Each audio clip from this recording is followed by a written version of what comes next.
La mia bambina è libera. Grazie l'Italia per tutte le cose. Grazie, ciao, ciao. Ti dai un grosso bacio.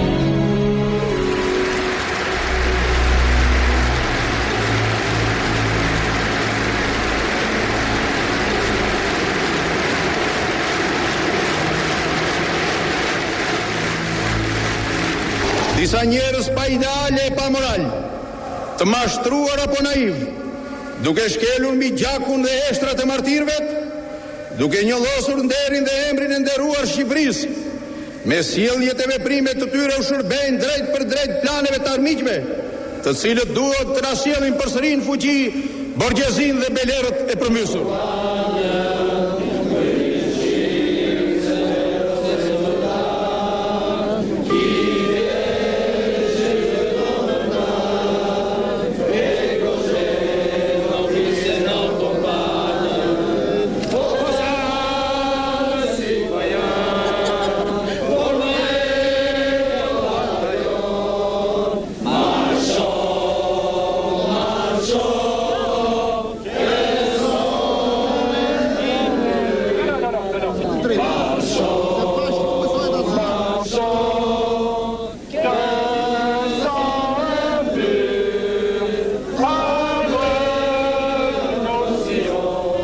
Sigurisht, njerëzit që kërkojnë strehim në ambazada nuk janë patriotë.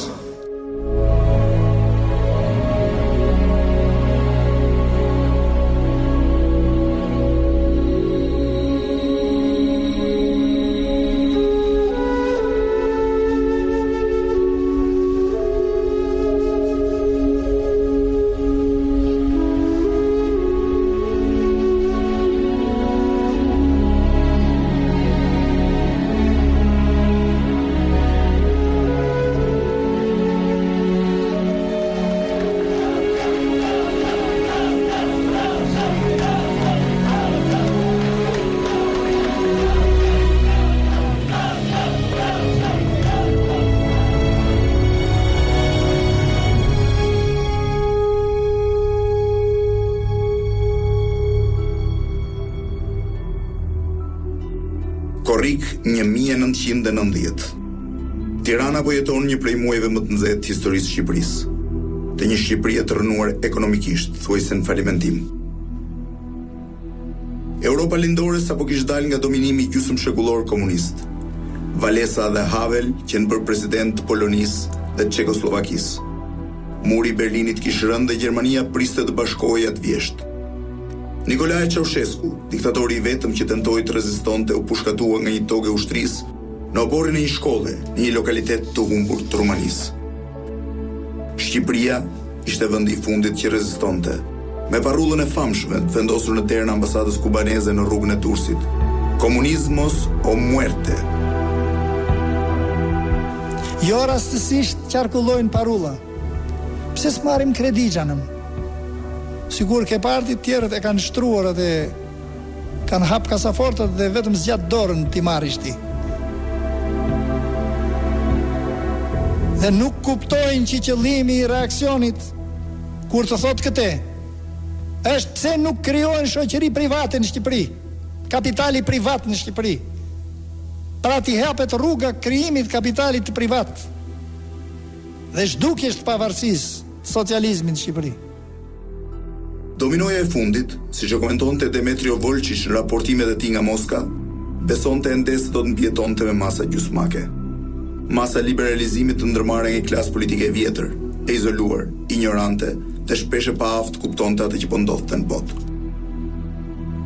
Mbarë populli, klasa punëtore, fshatarësia kooperativiste, inteligjenca, gratë të rinj, përkrahen dhe miratuan me gëzim idetë dhe vendimet për demokratizimin e mëtejshëm të jetës së vendit. Vendimet e plenumeve të fundit të Komitetit Qendror të Partisë shënojnë një hop të ndjeshëm cilësor.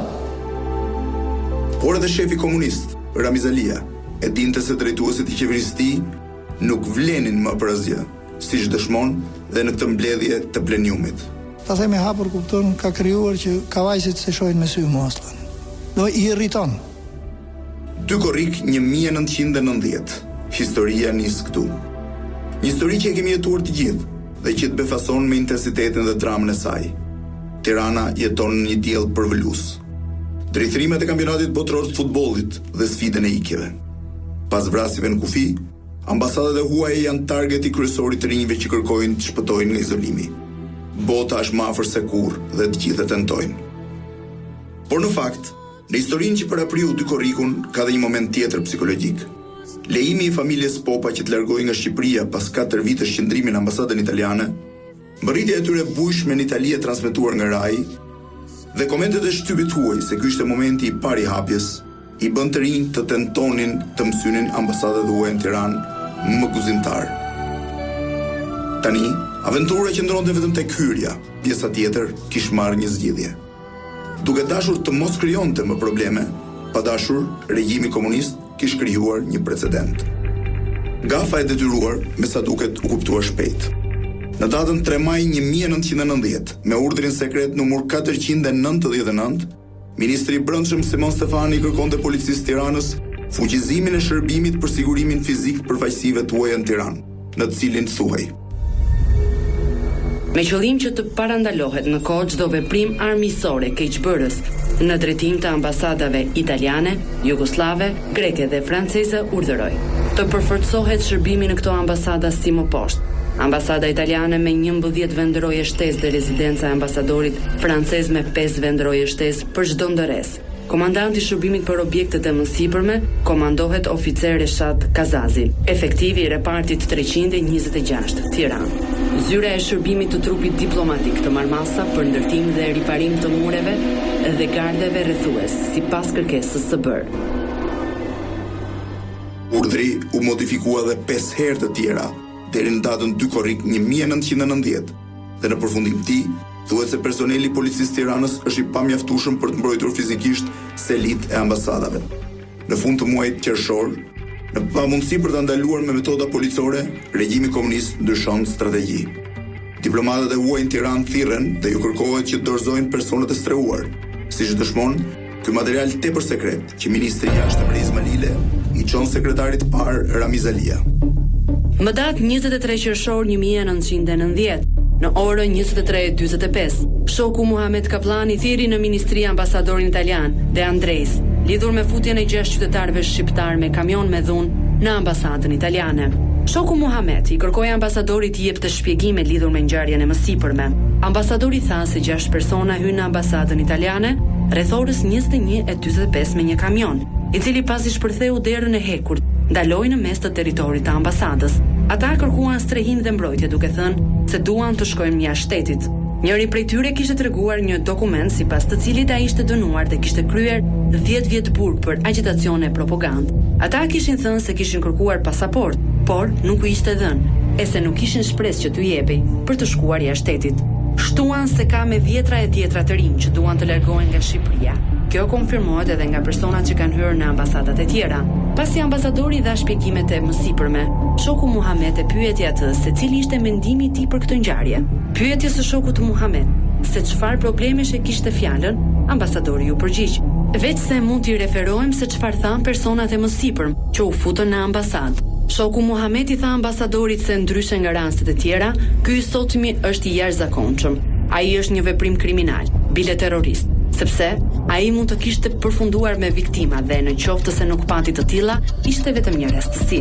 Ne nuk e kuptojmë se si mund të mbani të strehuar në ambasadë persona të tillë, kur ne e dimë që opinioni italian dhe vetë qeveria italiane i dënon akte terroriste.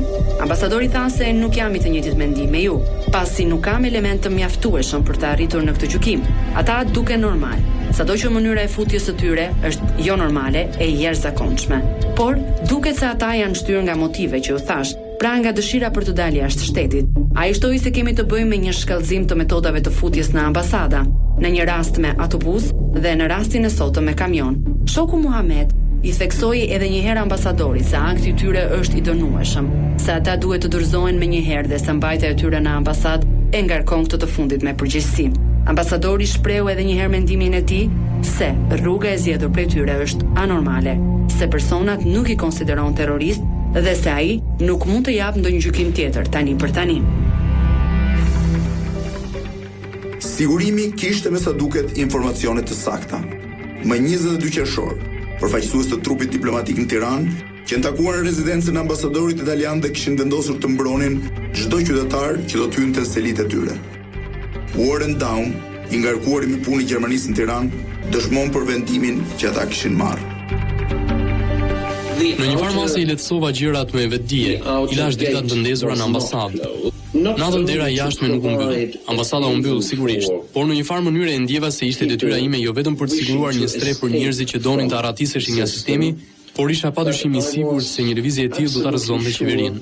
Diplomati Daum ishte në rezidencën e tij, shtëpia blu, përballë ambasadës, kur një punonjës sigurisë saj i trokiti nder më 2 korrik, 1990 në mbrëmje, për të dhënë lajmin e shumë pritur. Po, nuk i pash njerëzit e parë që hyn, por dikush nga personeli i ambasadës natën më tha se 10 deri në 12 njerëz kishin hyrë në ambasadë dhe se çfarë duhet të bënin. Është e qartë që në ditët e ardhshme pash disa prej tyre të vinin, por nuk po shihet te dera jashtme se çfarë po ndodhte. Ajo që kishte ndodhur dhe ajo që do të ndodhte në 24 orët në vijim, ishte një akt i paprecedent në historinë e Shqipërisë komuniste në 46 vitet e fundit. Një akt që kishte nisur fare rastësisht, një ditë më parë, më 1 korrik, kur një shofer i parkut Mallrave, i quajtur Ylli Podinaku, bashkë me familjen dhe miqtë e tij, kishte vendosur të thyente me makinën e tij Saurel murin rrethues të ambasadës gjermane. Dhe një shoku im, një miku im i ngushtë, një Kasiot Nano, dhe më thotë, Ylli thotë, si, vlojtë ky mohabet, kujt ambasadë do i bim? Ylli thotë, në ambasadët e gjermane, na i bën me pasqyrë, thotë, hajde me dorë. Po jo nga porta, po ti bish murit. Tash që shumë mirë, thashëm. Shko ma të lëma kënë ke 5 lekshi, shko pa shumë i prapë me pasqyrë. Bëjtë me pasqyrë, si që ti më zite, bëjtë me pasqyrë dhe bëjtë me dorë hajdeni. Ylli Podinaku nuk ka nevojë për plane të mëdha. Në ora 19:40 të datës 2 korrik, në një Tiranë të ngarkuar nga tensioni dhe me mbi 24 vetë në selitë ambasadave të huaja, ai vendos të godas murin e pasëm të ambasadës gjermane në rrugën Skënderbej. Me një gest fundit dinjiteti, shoferi i ri merr makinë kostumet e mira, një dash për shpenzimet e ushqimit në ambasadë dhe gjën më të shtrenjtë shtëpisë tij, magnetofonin.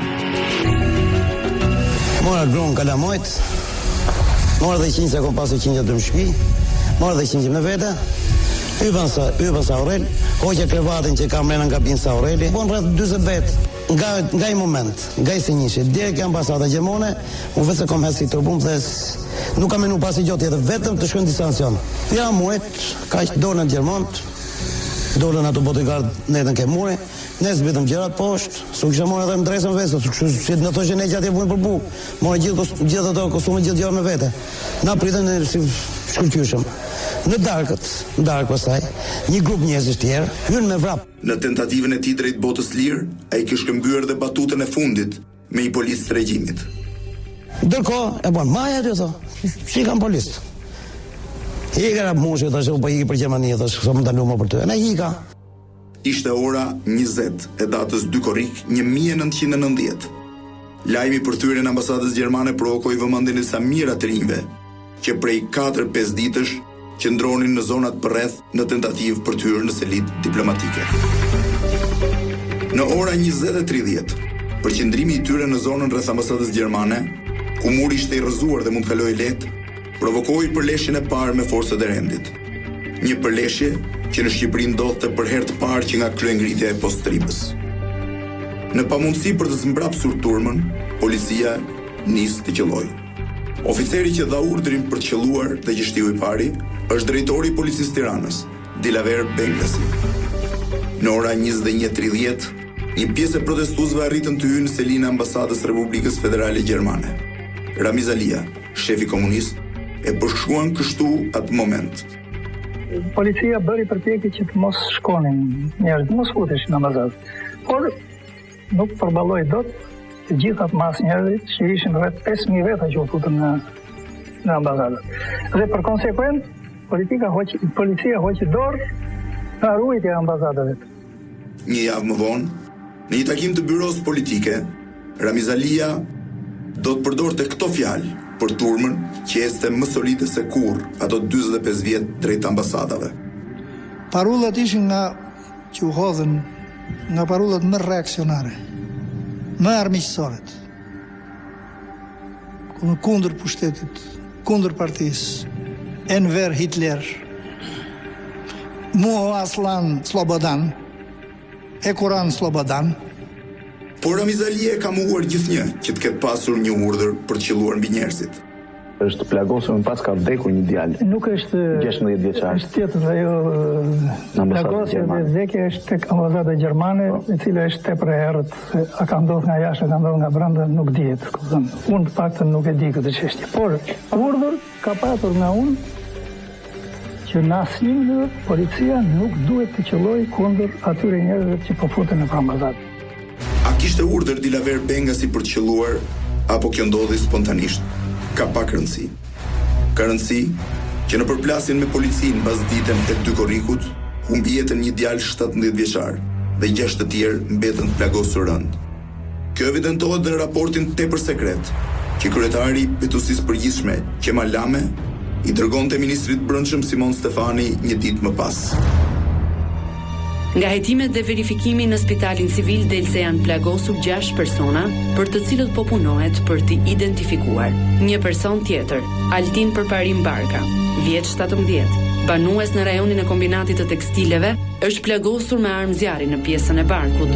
2 punonjës të ambasadës Republikës Federale Gjermane thonë se ai është plagosur nga një polic në territorin e ambasadës dhe se e kanë sjellë në spital për t'i dhënë ndihmë mjekësore, duke organizuar edhe ruajtjen e tij në pavion. Ai është operuar dhe ndodhet në reanimacion. Ata e trajtojnë si emigrant politik dhe kërkojnë të mos takohet njëri me të. Ekzistenca e një vrari u mohua për shumë kohë. Edhe pse diplomati gjerman Down ka dëshmuar më pas atë që ka parë me sytë e tij në rrugën e ambasadave më 2 korrik 1990 mbas dite. Po në të njëjtën kohë, këtë e kisha shkruar edhe në dosjet e mia në fillim të Korrikut. Policia u përpoq ndalonte njerëzit që të hynin në atë rrugë. Besoj se ata vranë 2 njerëz dhe e pash vetë që hodhën në kamione të paktën 2 duzina me njerëz plagosur rënd për t'i larguar që andej. Ilir Demalia, një punonjës i kinostudios Shqipëria e Re, që kishte përfituar për të hyrë në ambasadë në amullinë e krijuar nga demonstrata e 2 Korrikut, e dëshmon kështu vrasjen e djalit të ri.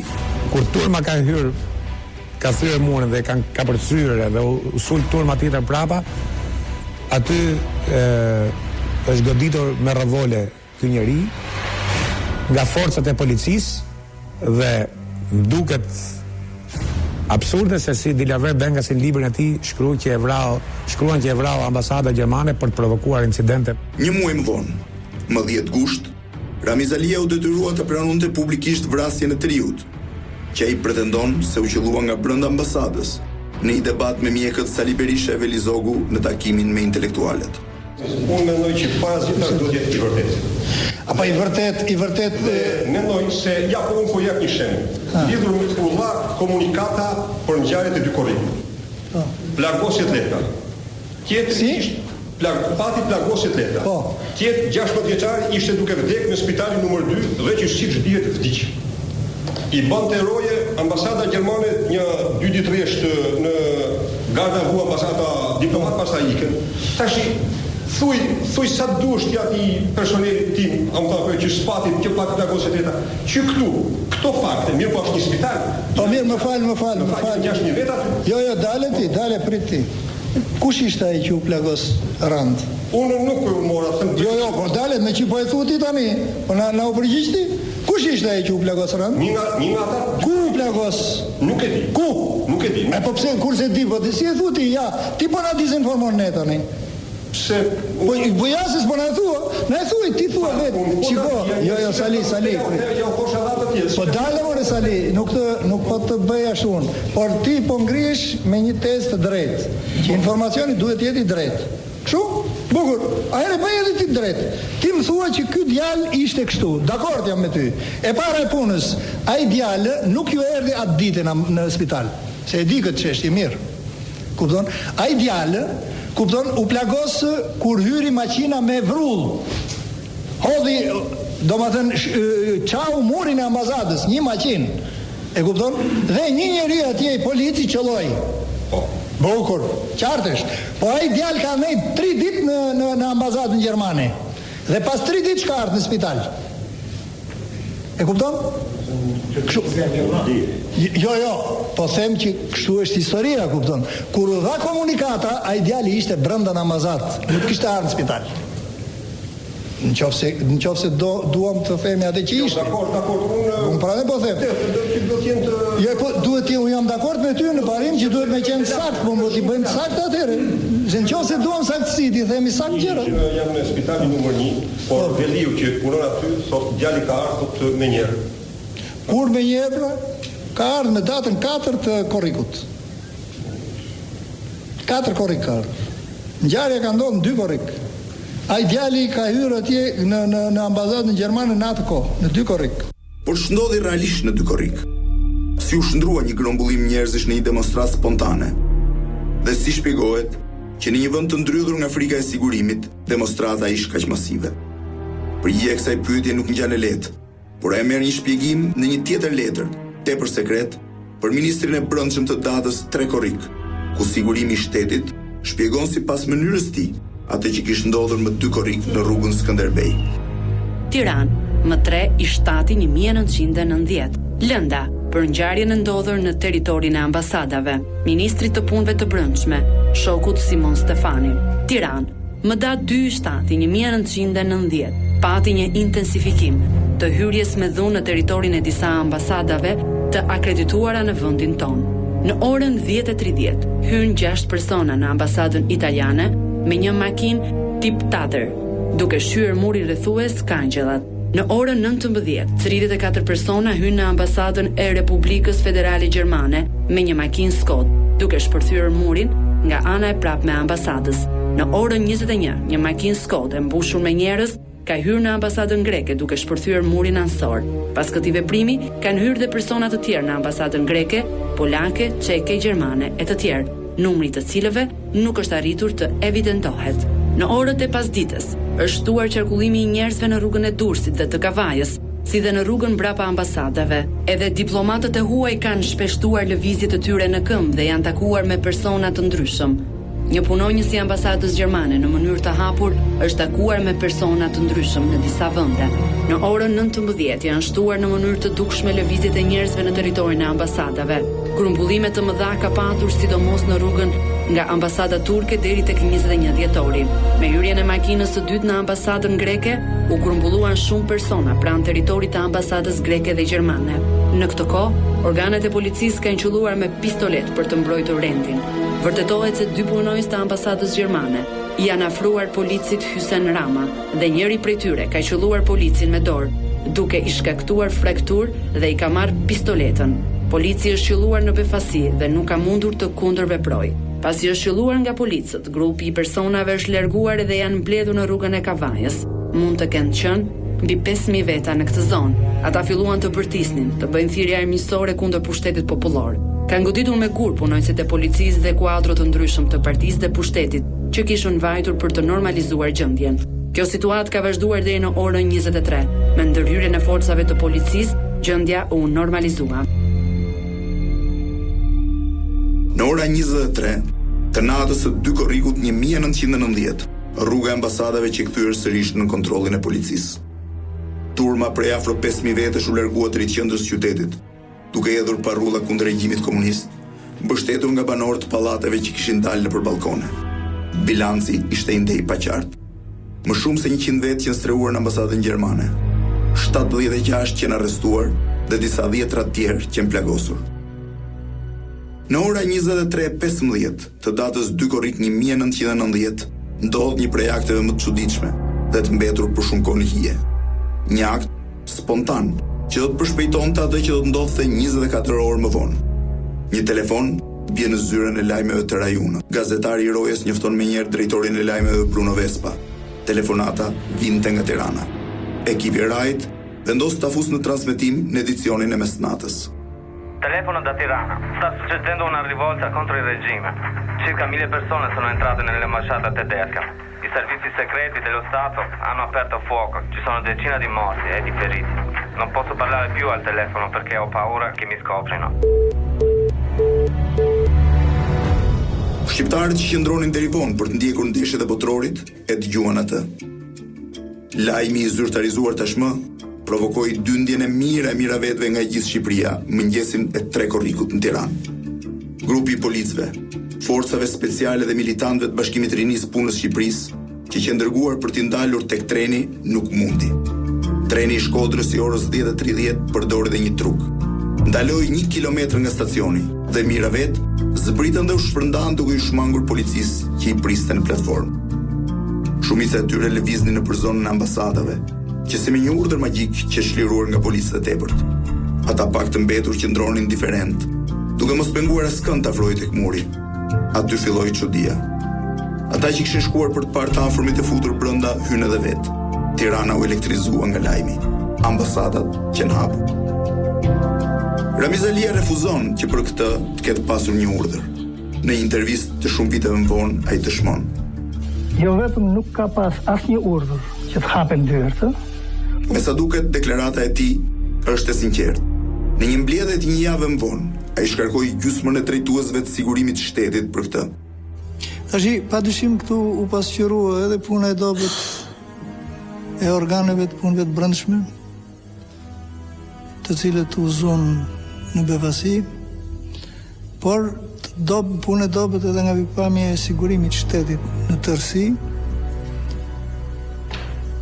punë e dobët në Komitetin e Partisë Tiranës, bën hesap që edhe emrat e njerëzve që ishin brenda u detyruam t'i marrim nga pasaportët. Jam i mendimit që të dy zëvendës ministrat e punëve të brendshme, Zylftar Ramizi dhe Ilir Mustafaraj, të shkarkohen nga detyra. Qeveria le t'i vendos pastaj ku të shohë të arsyeshme. Zylftari kishte sigurime në dorë, apo jo, Simon? Çfarë na dha sigurimi? Ilir Mustafaraj kishte tërë polici në dorë. Policia jo vetëm që nuk e tregoi veten në ngjarjet e fundit, por tani na rezulton që policët kanë marrë para për të futur njerëz në mbar ambasada. Çfarë kontrolli kishte mbi policinë? Vladimir Dobrolishti kishte pritur gjithë natën, i veshur në shtëpinë e tij. Ai kishte vendosur të ikte në mundësinë më të parë, dhe rasti kishte ardhur më thjesht se sa dukej në fillim. Në 4 mëngjesit, polici i ambasadës vjen dhe troket në xhamin e apartamentit ku banoja, kati i parë, dhe më bën me shenjë që të shkonim në ambasadë. Pregatitemi, se mos them që ne kishim rënë të flinim veshur, duke marrë atë premtim, veshëm këpucët, morëm sa fotografi që i kishim pregatitur, një çik kafe, një çik sheqer, dhe shkojmë aty edhe kalojmë murin e ambasadës si mbas moshës. Në fillim djali, një djalë 8 vjeç, që atë ditë, pikërisht me datën 8, kishte ditëlindjen, vajza mbas tij, një vajzë 13 vjeçare, i me motër dhe mbas motrës i me shoqe. Në fund, hidhen vetë në ambasadë. Për më shumë se 48 orë, hyrjet dhe daljet në ambasada s'kishin mas një kontroll. Situata dukej më shumë festive dhe shumica besonin se tashmë ikja ishte thjesht një formalitet.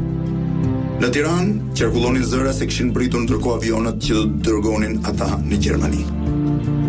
Nga data 2, karoj që hypëm ne, 3, 4, 5, dem datë 5 në fjalë kena jetu shkërqyshëm fare. Të ambasadës gjermane thanë, ne nuk ju nxerrim.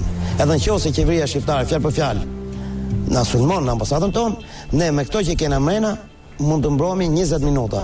Vin forcat NATO-s që dhe ju marrin. Për ditë u fundën 3200 vetë mrena në ambasadë gjermane.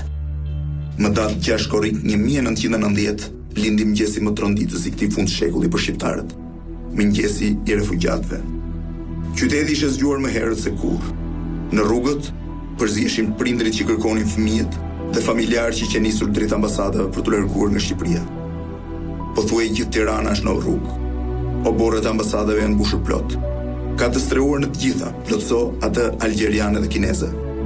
Në ora 14, policia ndërhyn me shpejtësi dhe pengon hyrjen. I kordoni fort uniformash blu ndau njerëzit me të afërmit e tyre në rrugë. Shpondodhte, askush nuk dinte gjë. Mbas dite, zhvillohet pleniumi i Komitetit Qendror të Partisë Punës Shqipërisë, të ulur në bordura përpara dyerve, në përparqe. Njerëzit dëgjojnë të gjithë bashkë nga radiot me bateri pleniumin. Jepet direkt fjalimi i Ramizelis. Ne nxorëm ligjin për dhënien e pasaportave, por ndodhi që menjëherë, pa e lexuar mirë ligjin, nga disa individ, filloi hyrja me forcë në për ambasadet e huaja. Është një trishtim i plot që e shton më shumë anktin. Kuptohet që s'ka as avion dhe as lëshime. Partia e Punës Shqipërisë ka vendosur të marrë masat forta, janorët më të ankthshme të Korrikut. Po përse PPSH vendosi të luante kartën e fortë? Përse për më shumë se 5 ditë të tjera, emigrantët u ndaluan që të largohen për në vendet ku ata qenë nisur? Përgjigja e kësaj pyetje s'ka qenë e lehtë dhe s'ka marrë përgjigje ende sot, 20 vjet më pas. Si dhe shumë pyetje të tjera që përbijnë trupin misterios të historisë së shtetit shqiptar. Kush dha urdhër për të qelluar mbi protestuesit më 2 Korrik? Kush dha urdhër për hapjen e ambasadave nga data 3 deri në 5 Korrik 1990? Dhe kush më pas urdhëroi mbylljen hermetike të tyre? A kishte një lidhje mes ngjarjeve të 2 Korriku në Tiranë dhe atyre në Prishtinë, ku thuajse në të njëjtën orë, Kuvendi i Kosovës e shpalli atë republikë? A sfumoi kriza e emigrantëve në Shqipëri, vëmendje normale që duhet kishte marrë Kosova? Askush s'është përgjigjur për këto, dhe sa herë dikush ka tentuar të japë përgjigje, portat hermetike të arkivave dhe kujtesa njerëzore atyre që kanë qenë regjizor të gjithë kësaj ka qenë mbyllur. Por një përgjigje për mungesën e forcave policore mund të jetë dhe situata e tensionuar në kavaj, siç e dëshmon Ramizalia në një informacion për byron politike. Në datën 2, 3 dhe 4 Korrik dolën të dhëna të tjera se në mbështetje të veprimeve të Tiranës do të organizohet në Kavaj një demonstratë e madhe pas ndeshjes finale me Gjermaninë. Pas ndeshjes më 4 Korrik në orën 11 të natës, në të gjitha rrugicat dolën në mënyrë demonstrative mira njerëz që u drejtuan për në qendër dhe brohoritnin ngjoja për fitoren e gjermanëve. Atje shkoi sekretari i partisë Agron Tafa, shefi i policisë, kryetari i komitetit ekzekutiv dhe u than njerëzve të shpërndaheshin se ishte natë. Në drejtim të tyre filluan të godisnin me gur, Agronin e goditën në kokë. Turmat e njerëzve u larguan nga qendra dhe u futën në errësirë. Thyen të gjitha xhamat e dyqaneve në mënyrë masive në një gjatësi prej 800 metrash. Filluan të hidhnin parrulla: duam Gjermaninë e Bashkuar, duam Evropën e Bashkuar. Tirani nuk mbahet populli kështu, do t'ju shtypim kokat, morrat në fund. Në fakt, Kavaj e kishte fituar prej kohës statusin e saj të veçantë, siç dëshmonte sërish shefi komunist në një raportim përpara byros politike. Ati u vra dhe një njëri. U vra një njëri, kupton, kur këto forcët e sigurimit shtetit, atë policisë, vanë, kupton, në atë teorin të krehim. Ka ndalë dhe teorira të shi. Edhe e krehën bukur. Vrasja e ti, një njeriu shkaktoi ti kupton një turbullim në tërë qytetin. Dhe ulshuan njerëzit kupton në thyen tëra xhamet e vitrinat e qytetit. Dhe jo vetëm kaq. Kupton, por të nesërmen kur u bër varrimi, shkuan morën pjesë në varrim. Nuk e di sa u bën, kupton, po të paktën ishin me mira njerëz. Komunistët s'u ndjen gjikundi. Fare. A janë gjallë, a janë vdekur. Më 6 Korrik, Shqipëria ishte shtruar befas në një prej lajmeve më të rëndësishme botërore. Vendi i harruar për 46 vjet me radhë ishte bërë i gjallë. Ishte kujtuar vetë, i kishte bërë shenjë kontinentit përmes një grupi guximtarësh që kishin mbushur ambasadat e huaja në Tiranë. Më 8 Korrik, e përditshmja më e madhe spanjolle El Mundo boton një shkrim të jetë kritik të titulluar Historia tragjike e natës së 2 Korrikut. Autori i saj, një shqiptar me pseudonimin Ramis Kastriota. Shteti komunist i bllokuar me debatin për refugjatët nuk e mësoi kurrë se ai që kishte shkruar atë ishte një gazetar i ri, Aurel Plasari, që ja kishte dhënë korrespondentës gazetës në Tiranë Elvira Huelbes.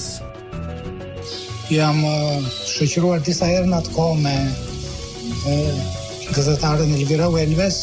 Besoj që në ato ditë veti vetëm ajo në Shqipëri, dhe atëherë lindi ideja ose kërkesa saj për një shkrim që duhet ta bënte një shqiptar për të huajt, që përveç dëshmisë gazetare, sepse edhe ajo filloi ta tregonte të vërtetën tashmë që po konstatonte, duhet ta bënte një shqiptar. Për mua ishte një gjë me frikë dhe me rrezik në kohën ku jetonin dhe u përpoqa t'i shmangesha.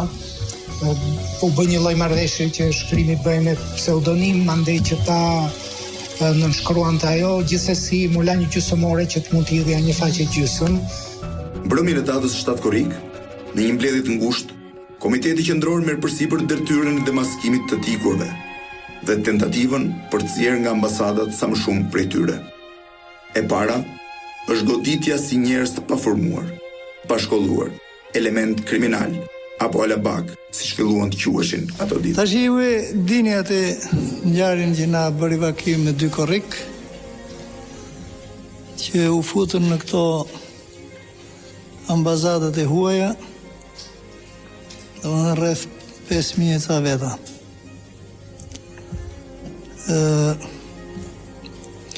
Ajo që një dyndje kështu e plot, si thua, që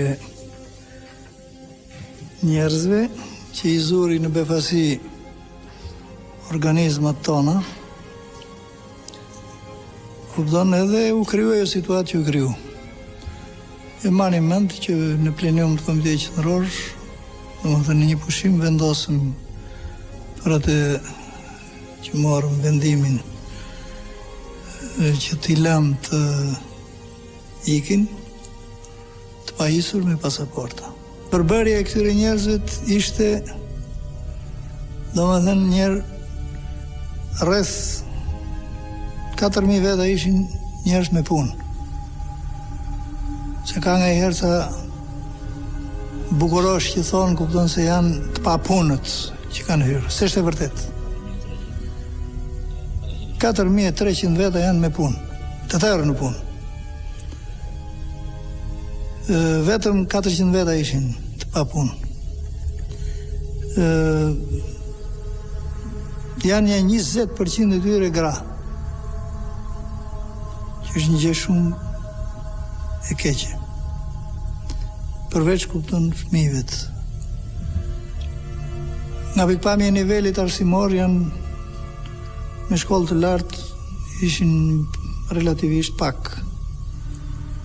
Domethënë rreth një 70-80 veta kështu, se që ishin diçka. Por janë edhe kështu ca debil, ca njerëz që nuk e shumë. Ishte një gjë e dukshme, ishte një lëvizje masive, kishte njerëz me nivele të ndryshme kulturore. Bisedova me mjaft prej tyre, mes tyre kishte kriminal ordiner, kishte intelektual, njerëz që thjesht donin një jetë më të mirë, por pothuajse 95% e tyre donin liri. Ata nuk e dinin me saktësi se çfarë ishte në të vërtetë liria. Por ata e dinin dhe mendonin se nëse merrin pjesë në atë lëvizje, gjërat do të ndryshonin dhe mbase do të ndryshonin edhe për vetë ata. Njoftim. Mbi gjendjen në ambasadën italiane, sipas njoftimit nga njerëzit tanë brenda. Për të përshëndetur punën regjistruese në plotësimin e formularëve dhe të pasaportave, neve futëm në ambasadën italiane, një shok toni nga aparati i Komitetit Qendror të Rinisë. Ky shok, krahas detyrës së mësipërme, pati si mision që të agjitonte me takt me njerëzit, si dhe të na njoftonte intensivisht për gjendjen. Përmbledhtasi, po ju njoftojmë më poshtë. Në ambasadën italiane, gjendën të strehuar mbi 800 vetë, ndërmjet tyre ka fëmijë, të rinj e të reja dhe mosha më të mëdha, deri në 56 vjeç. Mosha mbizotruese janë të rinj, përveç 10 deri në 15 adoleshentëve që janë vetëm, të tjerët janë së bashku me familjet e tyre. Në ambasadë ka afro 70 fëmijë në moshën 5 vjeç. Për strehimin e grave dhe të fëmijëve të vegjël janë ngritur 2 kasolle të vogla, ndërsa të tjerët janë rregulluar si munden në oborin e pasëm të ambasadës, duke pasur si shtroje vetëm një batanie. Personeli i ambasadës sillet në mënyrë korrekte me njerëzit dhe ushqimi shpërndahet 3 herë në ditë, i mjaftueshëm për të jetuar. Ndihma mjekësore jepet në mënyrë të shpejtë sa herë lind nevoja. Ambasada nuk ka mjek, ndaj dhe disa herë është thirrur mjeku i ambasadës franceze. Organizimi i brendshëm është ky, të gjithë njerëzit janë ndarë në 46 grupe. Çdo grup ka një kryetar dhe në krye të tërë grupeve gjendet kryetari i parë që quhet Astrid Spahiu, 45 vjeç, inxhinier nga Tirana. Personeli i ambasadës komunikon kryesisht me të dhe me kryetarët e tjerë për çdo problem të dalë. Të parë në tërësi, bie në sy një lloj vetndarje e brendshme e të strehuarve, me anë të cilës zgjidhet çdo grindje e deri tek pengimi atyre që duan të dalin. Numri më i madh i të strehuarve janë nga Tirana, sidomos nga kombinati Lajgjali Demi, si dhe mjaft punëtor nga Kat. Gjithashtu, duke përfshirë edhe student, numri i intelektualve arrin në afro 50 vet. Grupe të tjera më të mëdha të njerëzve janë nga Durrësi, Kavaja, Elbasani. Ka edhe nga Vlora, Shkodra dhe Korça. Si duket me datë 2 nga vrasjet apo lidhjet me segmente tjera, kishte një lëkundje nga forcat e ushtrisë dhe të sigurimit asaj kohe. Por, siç kam biseduar me një njeri mbrapa që ka punuar në ato organe, dhe unë nuk e kam besuar përpara, por ai më ka thënë që ne kemi futur rreth 100 vet bashkëpunëtor tonë në për ambasadat e huaj. Televizioni shtetëror ngarkohet për i skenuar filmime që tentonin të preknin njerëzit e pamësuar me skena të tilla. Kjo kronikë e transmetuar në TVSH mbrëmjen e 8 Korrikut, me njerëz të porositur nga sigurimi dhe me një regji perfekte, e dëshmon më mirë se kushdo këtë gjë. Çfarë ka këtë? Ka ju vllai brenda? S'do me dal Korrikut tash. Të dalim ose të bëjnë asgjë. Me gjithë si vëpës do se laj procese i sakaj. Ai mos karaj nuk e dhe. E mati bëjnë e mati. Ujë s'jo nga asë, dalë. S'do nga i thejë kam qishtë të vizë. A ti gjegje moj, hekar, hek. Ma qarë bëni mërë? Hyni e plaka atje, shka plaka preku. Po t'il më shoni se nuk u bëjnë gjë më su kanë gënjë, më ku të shkoni, më ku të shkoni? Qa u pret më atje, pas janë e lule u pret mërë. Po di më di se nuk ka prinder atje më, po di qarë bënë mërë. Ose lajme të tilla si ky. Dikush brenda mureve të ambasadës kërkon t'u hapen dyert për dal jashtë, por punonësit e ambasadës nuk i përgjigjen kërkesave. Pse nuk u hapen dyert? Pse nuk i lënë të kërkojnë njerëzit e tyre? E megjithatë këmbgulja e nënave vazhdon.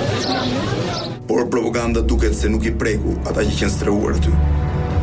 Piro Lako me Dilaver Bengasin erdhën tek hekurat e ambasadës, unë isha tek balkoni, më thanë mundohet të qetësosh njerëzit, mundohet të bindesh që dalin për jashtë, sepse ne do t'ju lejmë të largohen në mënyrë të lirë, dhe unë i thash që unë nuk kam nevojë as të bin njeri, as t'i mosh mendje njeriut, unë për vete nuk dal. Një ditë ka ardhur imam që e kishin prur Dilaver Bengas dhe Piro Lako për të mbushur mendjen për të dalë jashtë. Mu lutën që imam qante, nuk më kërkoj as kërkesë. Imat lutej që të lutem qa po bën, morem qafë dhe tim vllai, i thash nuk dal jashtë dhe baroj kjo punë. Do nuk isha asnjë të ndim për të dalë jashtë. Imat më bërtise nga distanca, dil jashtë që më ke bërë njërën tjetërën dhe ku më afrua afër ka angjëlla që isha ngjitur me të më tha, mos bë gabim me dalë për jashtë të mori drejtë. Situata në ambasada është tragjike. 5.000 vetë, përfshi gra dhe fëmijë që ndrojnë në qiell të hapur, pa ujë, me pak ushqim dhe pas një kusht higienik. Në këto rrethana, më 8 Korrik, me mira vetë festojnë fitoren e Gjermanisë në Kupën e Botës kundër Argjentinës, me thirrjet Deutschland, Deutschland. Thirrjet e tyre dëgjohen në gjithë Tiranën dhe emocionojnë atë. Ata u përpoqen me të gjitha mënyrat për të diskredituar njerëzit që shkuan në ambasadë dhe për të diskredituar ambasadat. Përmenda që kishte refugjat në ambasadën tonë, në atë greke, italiane, franceze. Ne kishim numrin më të madh të refugjatëve, 3199. Më pas vinte ambasada italiane me rreth 1700 refugjat. Gjithsej bëheshin 5000 njerëz. Por mbase nga diplomatët e huaj unë isha ai që shpresha më shumë. Gjithashtu në atë kohë flisja edhe shqip dhe thosha atë që ndjeja. Qeveria u përpoq me të gjitha mënyrat për ta ndaluar këtë. I përmenda pak më parë kërcënimet e saj për të na sulmuar me anë të ushtrisë, jo me sigurimin apo me policinë. Por ato bën edhe më shumë se kaq. Pas 5-6 ditësh ata ja pren ujin ambasadës. Askush nuk mund ta marrë dot me mend se çdo të thotë kesh më shumë se 3000 njerëz në një territor të vogël ambasade dhe të mos kesh ujë. Giuliana Vasili e kujton ende me trishtim atë kohë, kur për orë me radhë qëndronte së bashku me vajzën e saj, rojen kangjellët e jashtme të ambasadës italiane. Nga larg, asnjë komunikim. Na rreshim gjithë një ati. Me radhë bashkë me vajzën. Tjetër, kemi ne jashtë, të shtuar, që një produr, ishte betoni, kemi ne atje. Shikoshim vetëm djalin, me një shisha rëngjatë në dorë, bosh. Ende sot, Ramizalia beson se ajo vonesë ka qenë zgjidhja më e mirë për t'i dhënë rrugë krizës së ambasadave. Se ishte një vonesë për pajisjen e tyre me pasaporta, për t'ikur me dinjitet. Unë mendoj që neve bëm jashtëzakonisht mirë atë kohë. Sepse neve nuk i lam të ikin, kupton, si njerëz pa nanë e pa babë. Po përkundrazi i lam të ikin me pasaporta, si qytetar të një vendi. Por regjimi komunist, duke se nuk e përballonte dot më presionin ndërkombëtar që poshtoi, por edhe atë të brendshëm. Problemi ishte bërë aq i patolerueshëm, saqë do të thosha se kjo ishte kriza më e madhe diplomatike në botë që nga lufta e dytë botërore. Kishte një presion tepër të madh nga të gjitha qeveritë europiane mbi shqiptarët. Shqiptarët nuk donin televizionin. Më pas sekretari i përgjithshëm i OKB-s Perez Degular i telefonoi personalisht Ramizalis dhe i tha se do të dërgonte të dërguarin e tij personal me origjinë italiane, zotin de Mistura, dhe problemi duhej të zgjidhej. Përsëri qeveria shqiptare nuk ishte e gatshme ta bënte këtë. Më pas, ata e ndjenë se në të vërtetë ky ishte fundi i regjimit komunist dhe shpresonin se nëse tani do të hiqnin qafe këta njerëz pa u vonuar më, mbase do të arrinin të shpëtonin kokës. Befas than, nëse kjo vazhdon edhe disa ditë më shumë, do të bëhen revolucione gjithandej. Jo vetëm në Tiranë, por edhe në Korçë, Shkodër, Laçë, Berat, gjithandej. E kështu vendosën. Duhet i heqim qafe shpejt.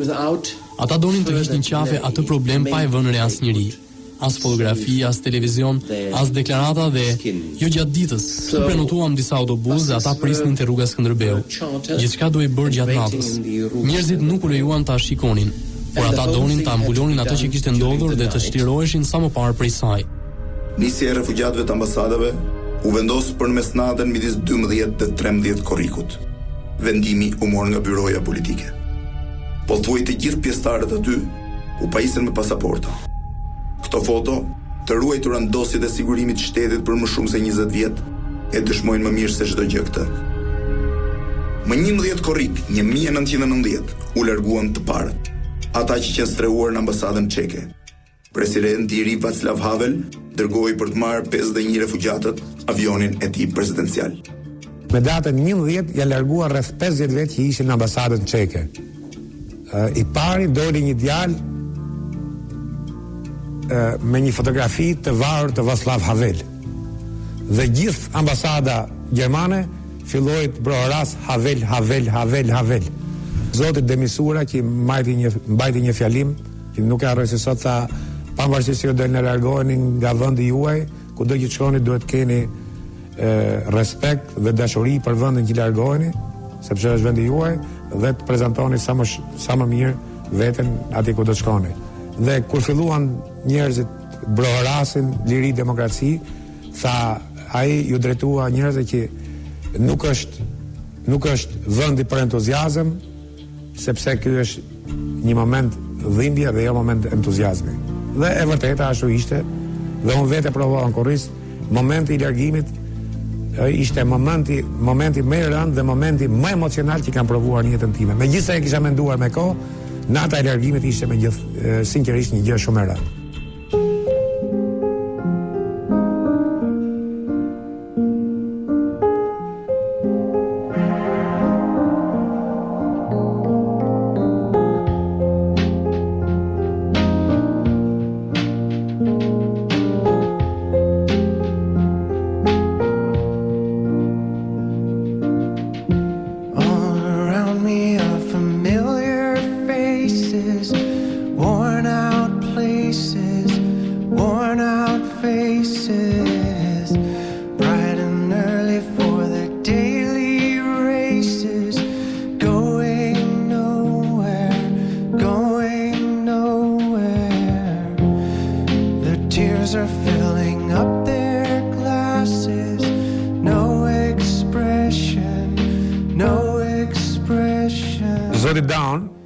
Prezent, gjallë, sot ndodhet në Londër, që i kam thënë që unë nuk dua të dal nga ambasada.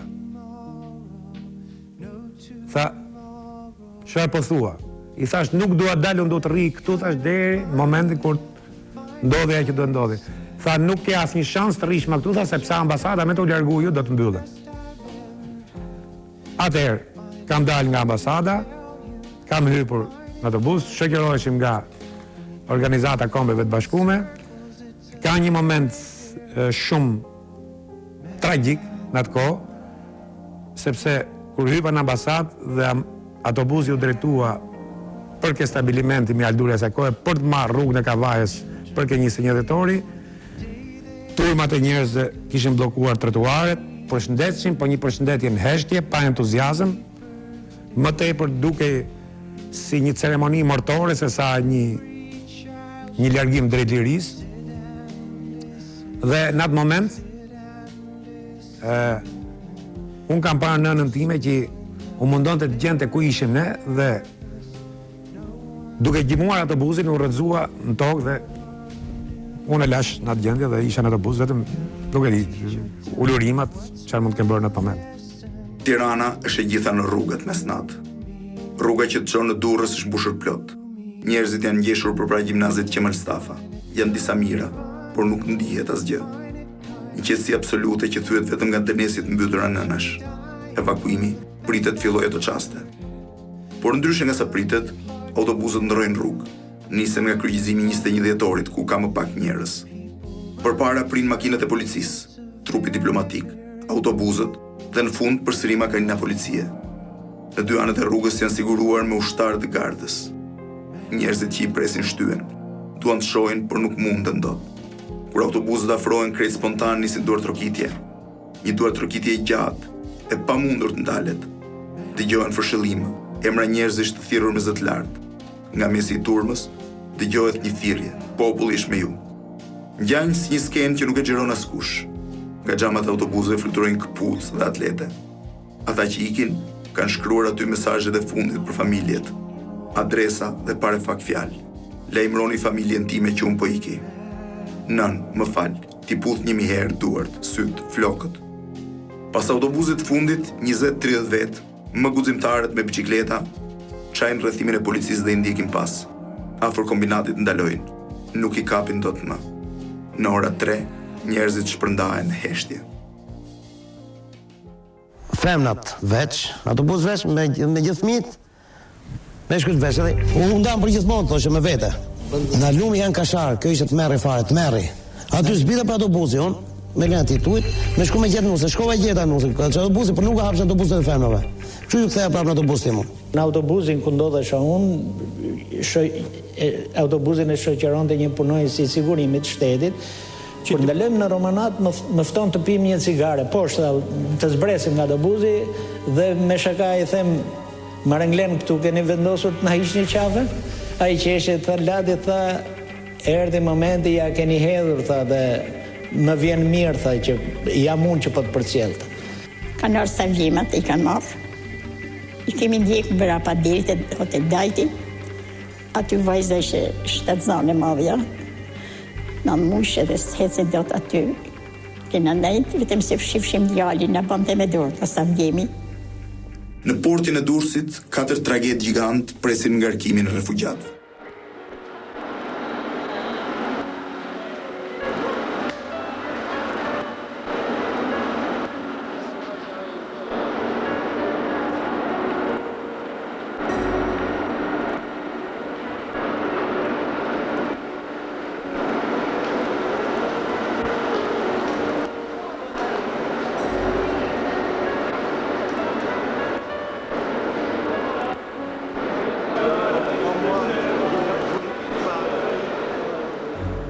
Në Durrës ishin 3 tragete, aty ka një moment, një përplasje me ish zëvendësministrin e Mbrëmshëm, Ilir Mustafaraj, i cili mu drejtua, bëre ç'bëre këtu, të paktën mbyllë gojën kur dalësh jashtë, dhe momentin e fundit, më mend para se mbyllet porta e tragetit, kam puthur tokën.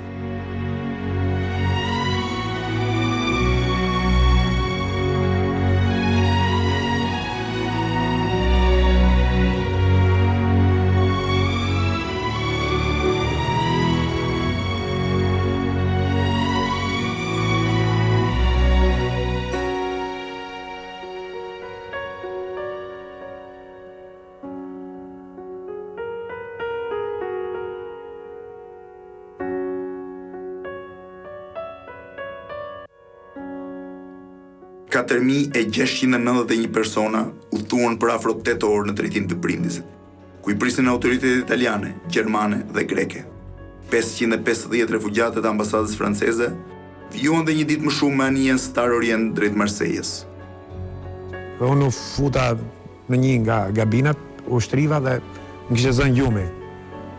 Duke gdhirë mëngjesi, rreth orës, ishte agim. Kishim arritur në ujrat ndërkombëtare dhe dëgjoj zhurmë sirenash dhe thirrje libertà, libertà. Zhurmë helikopterësh, sirenash, dhe unë një moment u çova si dhe dalë në bordin e anijës dhe pash që ne po shoqëroheshim me flamurin e AKB-s nga helikopterët ushtarak italian dhe anijet luftarake italiane. Dhe në këtë shoqërim të gjithë njerëzit që dalën në bordin e anijës dhe bërtit në libertà.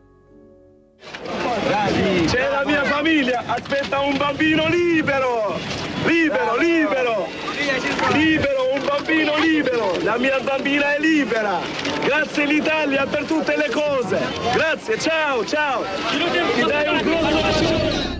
Krejtësisht jashtë realitetit, regjimi komunist kreu dhe aktin e fundit të poshtërimit për këtë dramë kombëtare. Më 13 korrik, kur refugjatët udhtonin ende drejt destinacioneve të tyre, gjithë qendrat e punës Tiranës, u thirrën një miting solidariteti me Partinë e Punës së Shqipërisë. Ishte mitingu i fundit që komunizmi arriti të organizojë. Kjo është një histori që shumë nga ne e mbajnë mend. Një histori 20 vjet e largët. Një histori e mbetur në kujtesën vizive të gjithë atyre që kanë jetuar atë kohë. Isha 21 vjeç ato ditë. Ndërsa parapuja pas autobusëve që transportonin për portin e Brindizit të refugjatët, i ndrydhur nga dhimbja dhe malli kolektiv, nuk kisha si ta kuptoja sa ta djem të palar, të parruajtur, të goditur nga uria dhe dhimbja për të afërmit Cipollinin, po hap në një rrugë tjetër. Pionierët janë gjithmonë tillë, thot Ernest Hemingway. Asnjëherë normal dhe asnjëherë të kuptueshëm thjesht. Shpeshherë ndërmarrin një rrugë që s'e kanë menduar as vetë. Pikërisht për këtë janë të parët, guximtarët, sfidantët. Deri një ditë, kur të gjithë e kuptojmë se ata kanë pasur të drejtë. Ata kanë ecur para nesh, kanë ndryshuar një copë rrugë që ne se njinim dhe janë zhdukur sërish në anonimatin e tyre. Në atë anonimat ku ti si gjen dot. As sa për t'ju thënë 20 vjet më pas. Faleminderit të gjithë.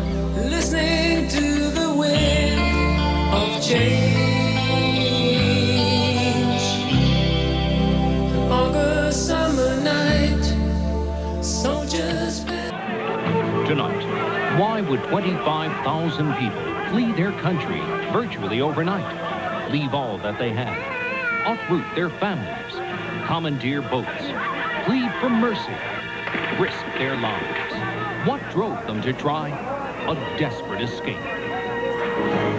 Here is the answer. This is the land they fled, a nation stuck in time, where cars were outlawed, and so was religion.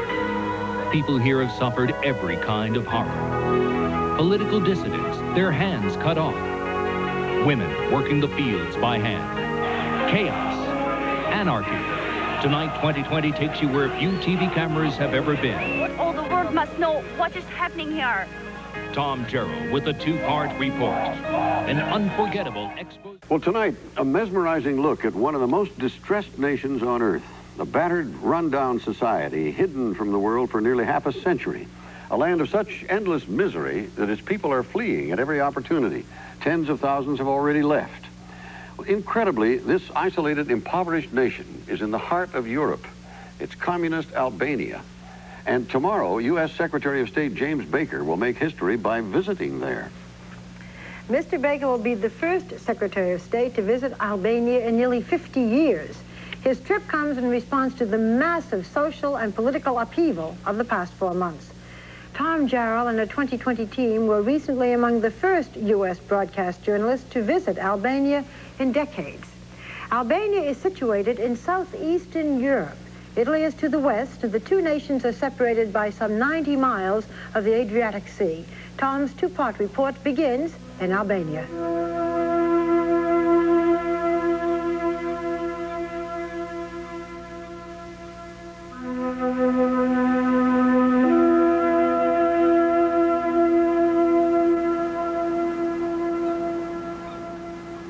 On the Adriatic Sea, here in the port city of Durrës, 25,000 people vanished nearly overnight.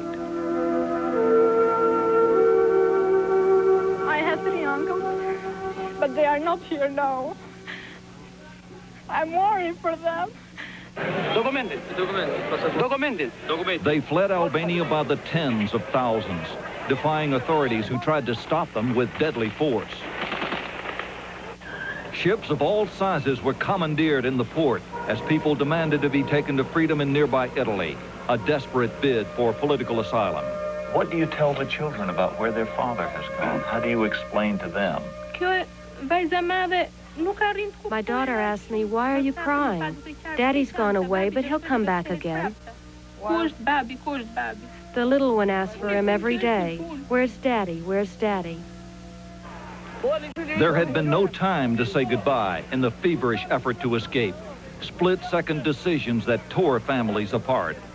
As word of the exodus spread, parents were stunned to learn children as young as 10 had fled with their classmates. His room is just like he left it. I haven't touched one thing. I get through the day all right, but at night it's very hard. That's when it hits me he's gone. The human tidal wave fleeing Albania this past year totaled more than 80,000 people.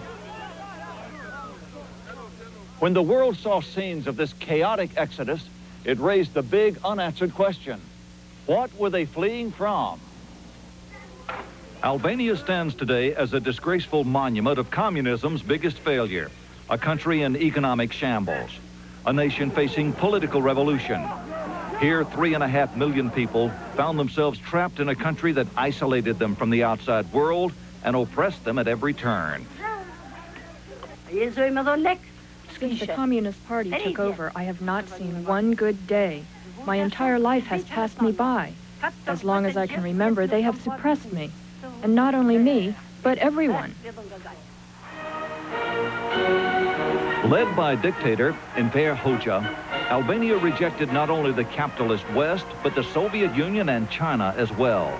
Alone against the world, Albania became the most dogmatic country in all Europe. Under stringent government controls, Albanians couldn't get out, outsiders couldn't get in. The veil of secrecy was lifted this year for the first time since 1946, a sign that Europe's last bastion of communism is ready to change its hostile image. But also, what are these curious little domes you see in fields all over this country? 2020 obtained one of the first visas issued to an American news team. In the military languages, they are called bunkers. They are built for the protection of the Cold War that never came in our country. To reassure and defend the people. Yes. The bunkers are everywhere, gun-slotted concrete domes, militarily obsolete from the beginning. So they've left you with a very expensive playground. Of course, and now they are called by the people mushrooms because only the kids are playing on them. Equally bizarre, the air defense system. In every vineyard, we found sharp metal stakes installed to prevent enemy soldiers from parachuting into the country. Can we interview the Prime Minister? Yes. Are there any restrictions on what It's been such a long time since foreign journalists were allowed inside Albania. The government is uncertain how to handle interview requests. What is the financial problem? What is the financial problem? We ask for an interview for a prime minister, some $100. $100 you want to charge for? $500. $500 for an interview? After explaining American television doesn't pay government officials for interviews, we were taken inside to Prime Minister Fatos Nano. As far as the mass exodus of people from the port at Durrës, what were they telling you? Were they saying we've had enough and we're leaving? Well, one has to consider that the present-day realities in Albania result in a general impatience for improving the situation. They've waited for 45 years. Well, I think things are changing very quick. But 5 decades of hardline Stalinist rule have left most of Albania reeling. Religion was banned here, so were lawyers, blue jeans, cars, and Americans. No American's ever been in this village, according to the people here. None of them has ever seen an American before, today. We found Andrew Natsios leading the first American disaster relief team ever allowed inside Albania. Here now to assess the nation's desperate need for food and medicine. The disaster this country is facing is not a natural disaster, but a man-made one. Albania has been called the poorest country in Europe. Is it meeting those expectations? It certainly is. It is the poorest country in Europe, clearly. This veteran team of American doctors and analysts, people who routinely work in the third world, were astounded by the backwardness of Albania. The country itself is somewhere around 1910, 1900. 1910? Are things that backward? In some respects, they certainly are. It isn't a time warp. There's no question about it. As we crisscrossed the country, we found scenes that were a throwback to another era. Transportation is primitive. Ox carts and horse-drawn wagons are commonplace. Even in the capital of Tirana, the few cars seen on the streets are owned by the government. Rush hour here is on foot. People walk everywhere. Often the limits of their social and economic life depend on how far they can walk in a day. The misery level in Albania is high for everyone. Mylenda Gorja is a college-educated woman whose husband has a good job, but that doesn't help her when it comes to shopping. No fruits, no apples, no bananas, well, no vegetables. It must be very frustrating for you. Let's see what else we can find. At the milk store, the door was padlocked. They're closed now. This is their schedule when they're open? Yes, this shop is open at 3 in the morning. 3 a.m.? What time do you have to get here? We must awake in 2 o'clock in the morning, and they must... You get up at 2. Yeah, 2. You get online at 2. They open at 3. Yeah. How long will you stand online to get milk? For 1, 2, 3 hours. It is entitled The Killer of Sleep Milk. After all their trouble, the milk they end up with is powdered. Empty shelves are just one reminder of the broken promises the people here are facing. This hospital is for malnourished children, an inevitable problem in a country where food is scarce. But here in Albania, 1/3 of the babies are hospitalized every year. They'll treat them as best they can, which by modern standards is terrifying. Diapers, as we know them, are non-existent. Cotton scraps of cloth are jerry-rigged around the babies with lengths of cord. The entire laundry for this hospital is washed by hand and hung outside on every available bush and fence to dry. Most alarming, the syringes here are used over and over. Experts fear an AIDS outbreak could spread like wildfire. We travel through remote Albania. 65% of the population live in mountain villages or on government-run farms. Here we found rows of young women doing back-breaking labor, plowing hundreds of acres of farmland by hand, work done in most countries by farm animals or machines. $1 in a day. Sprissa is 17. Her mother also worked these fields. Is there something else? You are an attractive young woman. Is there something else you would like to do besides work in the field? I want to be a dancer. As we left, our translator whispered that the girl had been too afraid to tell us the truth. She's paid just 50 cents for a 12-hour day. Years of government intimidation have left workers fearful of saying or doing the wrong thing. Until last year, making the sign of the cross was enough to get one arrested in Albania. Father Ubiani was one of hundreds of priests rounded up by the Communist Party. He spent 26 years in the notorious Burrell prison.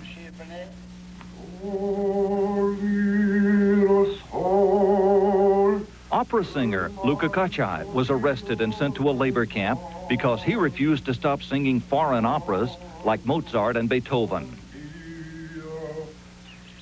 I was sentenced to death without any witnesses, without an investigation. I didn't have a lawyer.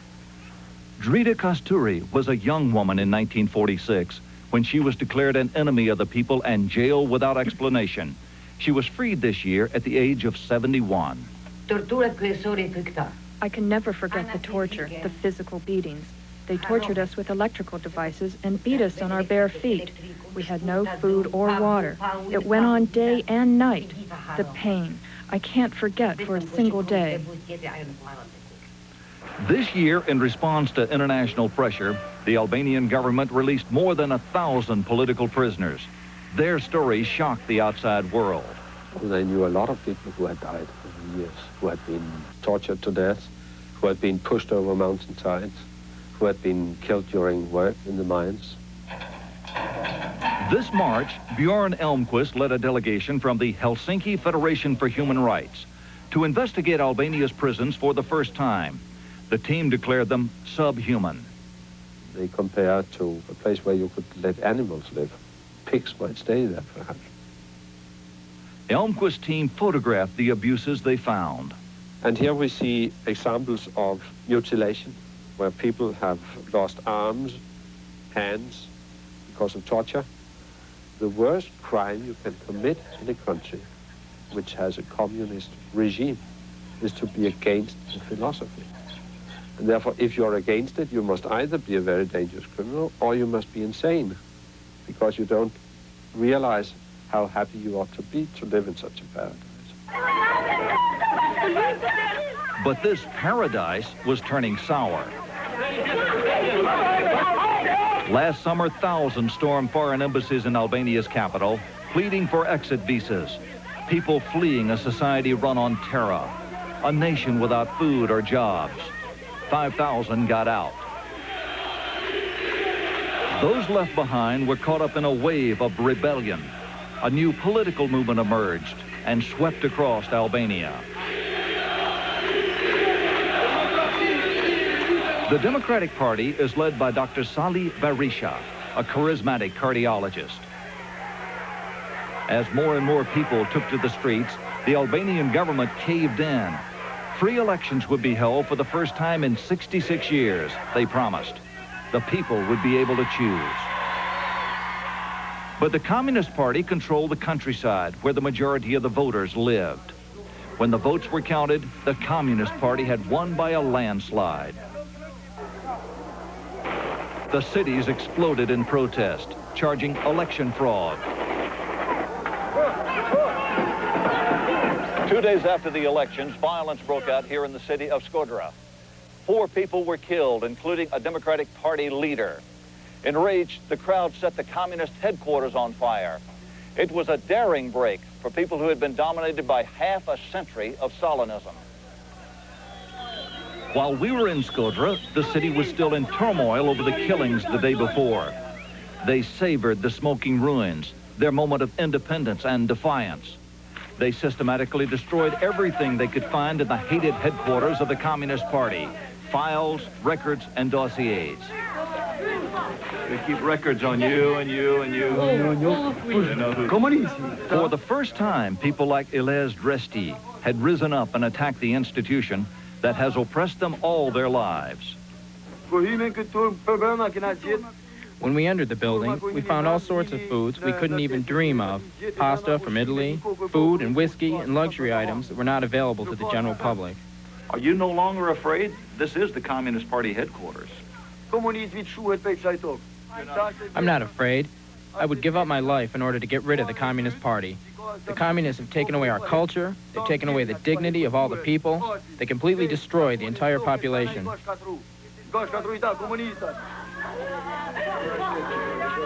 Across town, the funeral of one of those shot by the police was a mixture of anguish and politics. The victim, 42-year-old Nazem Kriyazu, the father of 2. An ordinary citizen had become a political martyr. Even his grieving family couldn't conceal their hope that this death might lead to political change.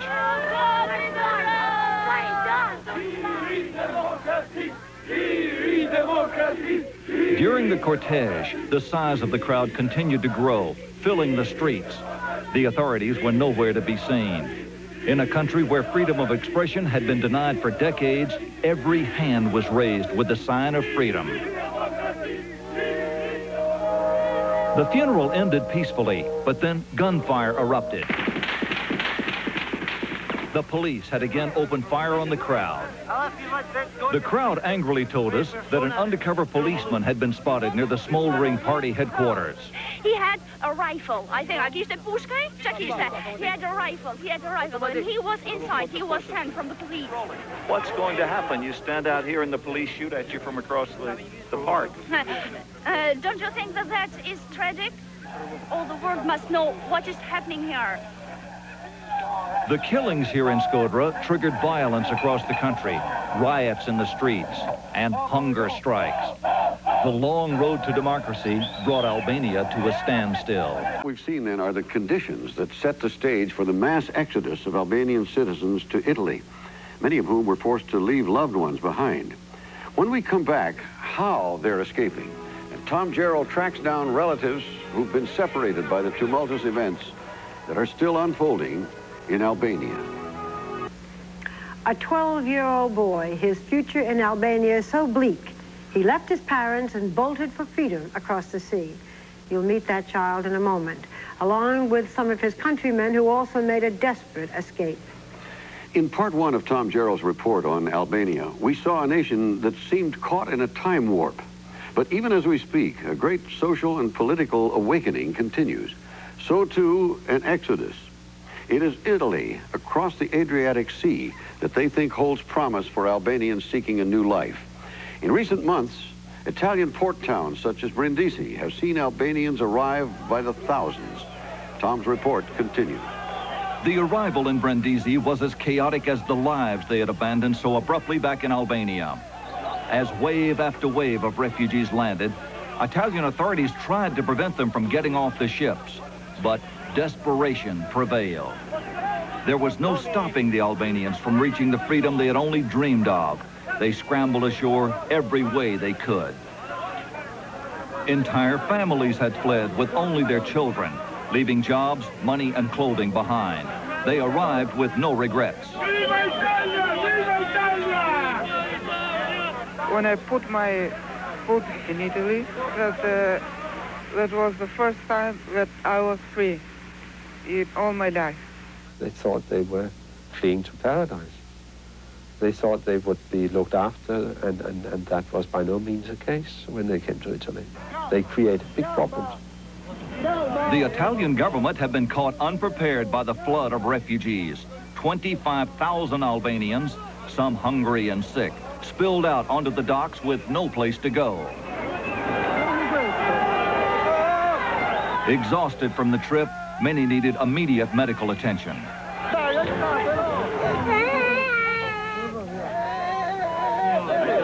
The rest were confined to the port while the authorities debated over what to do with these uninvited visitors. There was no food and there was no water, and the people were suffering. It was very cold and we had no blankets. Night after night, thousands of refugees slept in the rain under sheets of plastic.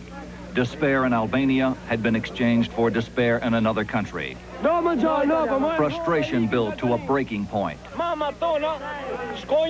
Mothers are worried about their children. Why doesn't somebody help us? This place is worse than Albania.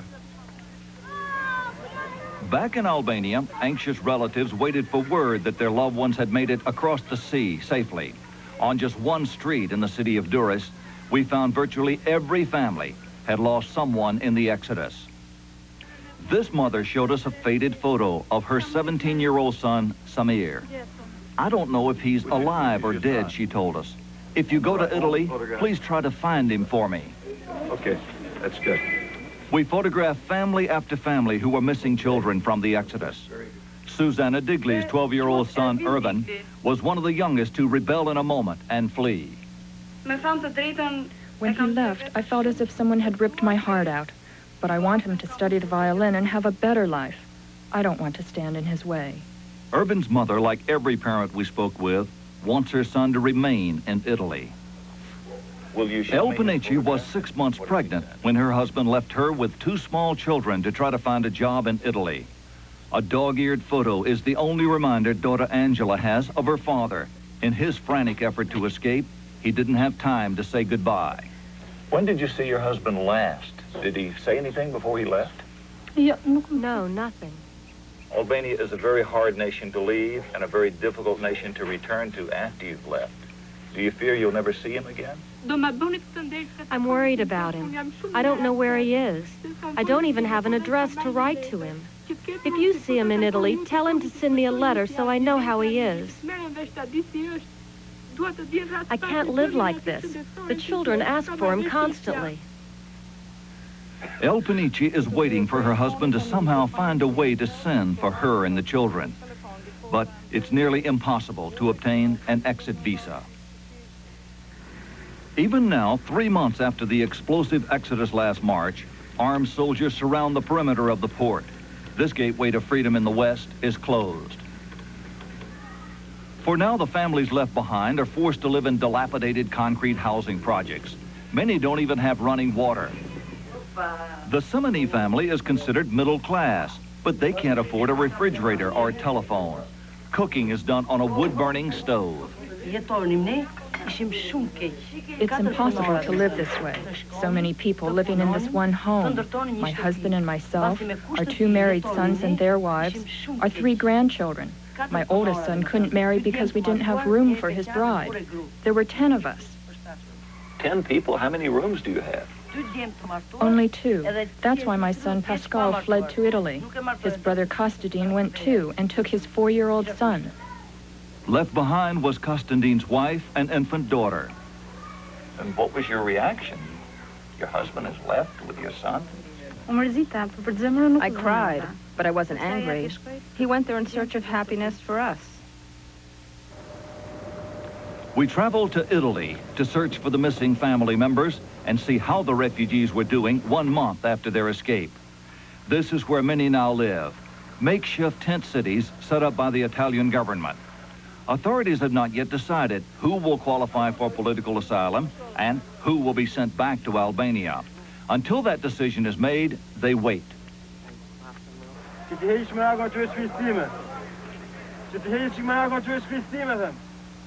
Few speak Italian, making it difficult to find a job in a country with unemployment problems of its own.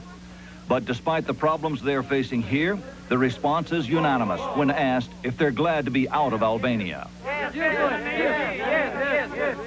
Now we live in a tent, but it is better to live in a tent than in Albania. There is more food here than most of these people have seen in a lifetime in Albania. More than 2,000 people live in this one camp. But we were unable to find any of the missing relatives we were seeking. We left this camp and headed 3.5 hours north to another refugee camp. We'd been told Irving Digley, the 12-year-old violinist, had been sent here. He's one of a handful of children living in this camp. Alone in a strange country, he's been forced to confront the consequences of his decision to leave without his family. I know my parents are worried about me, but I wanted to leave. Only children of Communist Party members prosper in Albania.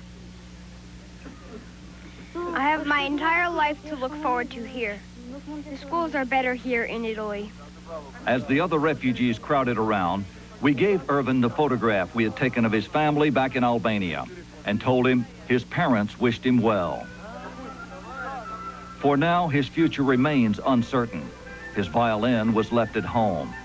He spends his days listening to music on a borrowed radio and trying to learn Italian.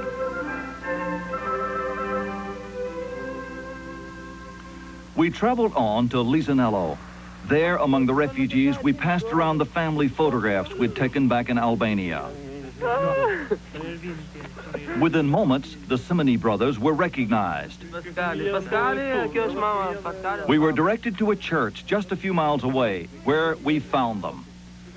Pascal, Konstantin, and his 4-year-old son are doing better than most. Their biggest worry is being deported.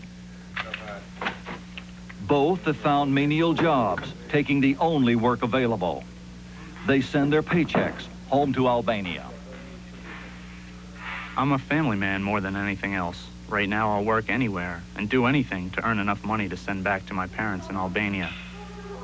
I just want to bring my wife Mirella and baby daughter here so that we can all be a family again. For this close-knit family, the photographs of Konstantin's wife Mirella and 1-month-old baby brought smiles of delight until the reality set in. They may never see their aging parents again. It was too much for Pascal.